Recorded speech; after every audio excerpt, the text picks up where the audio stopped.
இன்றைக்கி நம்ம அப்பாவை செய்ய சொல்லி 20 நாள் ஆயிடுச்சு ஃப்ரெண்ட்ஸ். இன்றைக்கி போய் அப்பாவை எடுத்துகிட்டு வர போகிறோம் நம்ம வீட்டுக்கு.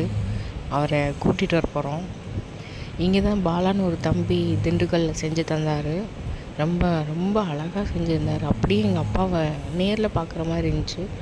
வீட்டில் சாமி கும்பிட்டுட்டு எல்லா பூவும் மாற்றிட்டு அப்புறம் எங்கள் வீட்டுக்காரும் நானும் சாமி கும்பிட்டு கிளம்பி போய் அவங்களுக்கு வேண்டிய ஃப்ரூட்ஸு இதெல்லாம் மாலை, அப்பாவுக்கு சுருட்டு, வெத்தலை பாக்கு எல்லாம் வாங்கிட்டு கிளம்பி போயிட்டுருந்தோம். மேப் அனுப்பிச்சிருந்தாரு, அவங்க வந்துவிட்டோம்.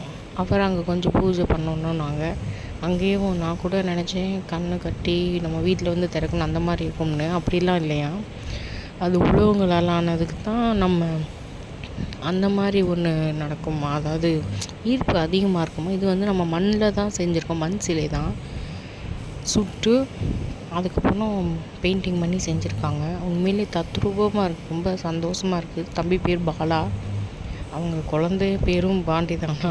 ரொம்ப ஹாப்பியாக இருந்துச்சு. வீட்டுக்கு அப்பாவை என் மடியில் வச்சு, என்னோடய அப்பாவை என் மடியில் வச்சு தூக்கிட்டு வந்தாச்சு.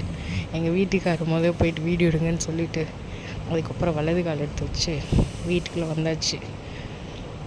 நம்ம வீட்டில் எத்தனை நாளும் ஒரு புகைப்படமாக இருந்தவர் இன்றைக்கி ஒரு உருவ சிலையாகவே எனக்கு அப்படியே உண்மையிலேயே இங்கே நேரில் கோயிலில் போய் பார்க்குற மாதிரியே இருக்குங்க. நீங்கள் வேணால் நம்மளேன்னா பாருங்களேன்.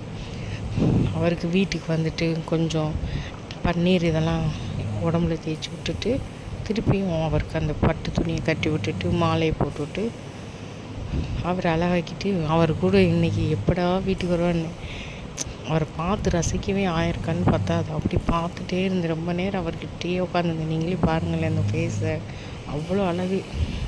ஐ லவ் யூப்பா பாண்டி, லவ் யூப்பா. எல்லாருமே நல்லா இருக்கணும், நான் நல்லா இருக்கணும், எங்கள் வீட்டுக்காரர் நல்லா இருக்கணும், எங்கள் வீட்டில் எல்லாம் நல்லா இருக்கணும், எல்லார் வீட்லேயும் நல்லா இருக்கணும்.